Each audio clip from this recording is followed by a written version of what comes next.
Hi there, my name is Liz and I run The View from Left, which is a social studies resource page. My goal with this project is to help infuse creativity into the social studies classroom. So I'm here to provide different ideas that might change the way that you've taught something or help spur on new ideas. So today we're going to talk about one of my favorite ways to help with writing, and that is the paint chip planner. So let's get going. So one thing that I have noticed throughout my time teaching is that often students really struggle when it comes to organizing their writing. They have a hard time thinking about where the topic sentence goes, where the evidence goes, what they're supposed to explain, etc. And the longer the piece of writing, the more challenging it seems to be for students. So a paint chip writing planner essentially uses paint chips that you get from the hardware store to help them remember where everything is supposed to go. And one of the things I love about this is, number one, it brings a pop of color into the classroom, which the kids like, but also it creates these tangible pieces of paper that they can move around and manipulate, and that seems to help make everything stick. One of the great things about the paint chip planner is that the supplies are pretty super minimal. So one, you will want to have the requirements for your assignment.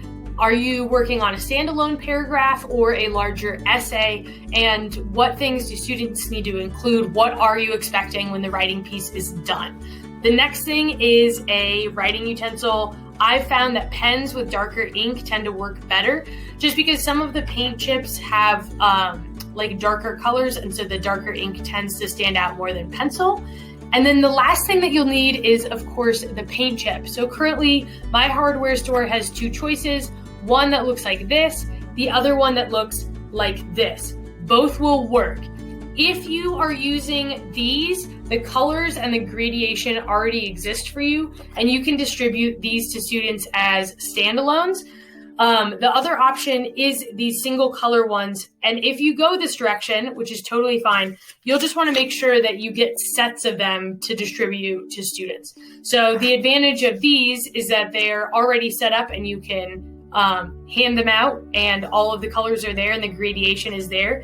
The advantage of these is that, of course, you can have as many as you want per set, and they're a little bit bigger for their writing. So depending on what you're doing with students and how much space they might need to write could drive your choice. But that is it. That's all you need.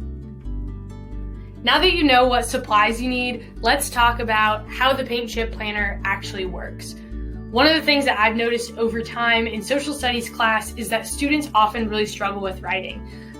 They forget to include evidence, their organization is all over the place, and often things are a giant mess, which is frustrating for them and for me when I go to grade things.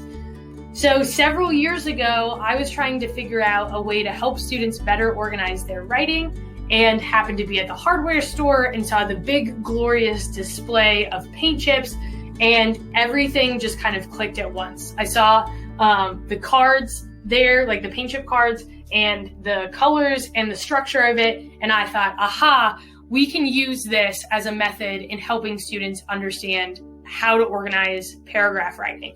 So what I ask students to do essentially is put pieces of their paragraph in these different colored blocks. So to begin in my class, I would hand out paint chips for every student, and then together we would make a template. So the template looks like this.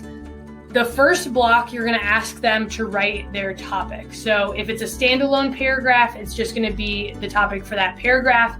If it's an essay, then this would be the topic for that body paragraph. Then you're going to have students list out the evidence that they're going to use to support that topic.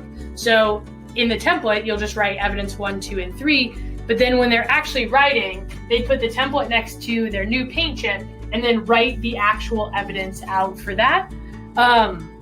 If you are using footnotes, one really handy thing is to have students put what source it came from, so that when they're using this, they don't have to go dig around and look for the source. So it's really easy. If you're doing a larger paper, you might pass out multiple paint chips to each student so that they have one of these per paragraph. And one thing that I've noticed is that they can move these around. So if they're working on their thesis and trying to figure out what order they want to put their arguments in, they can physically move around their paragraphs, which seems to be really helpful. So before I mentioned, at my hardware store, we have these as well as these available. This could work in totally the same way and actually gives you a little bit more writing space. So you could pass out these in sets to kids. So that's it. That's how to use the Paint Chip Planner. It's pretty easy, pretty straightforward. I should also mention that I have always had luck walking into the hardware store and just being really honest with the paint department. I say, hey, I'm a high school teacher and I use paint chips to help students write. Can I have some? Every single time they have given me the green light to either raid the wall a little bit or they've given me a box to take home. So now that students have created their paint chip planners, it's time to write. So they have basically the outline for their writing, which is awesome. The topic on the planner turns into their topic sentence. Their evidence comes next. And I always remind my students that these little white lines in between serve as a reminder that they need to write a sentence explaining their answer. I've used it in my classroom as a large group and also on an individual basis when students are struggling with organization. So that's it. That's all there is to it.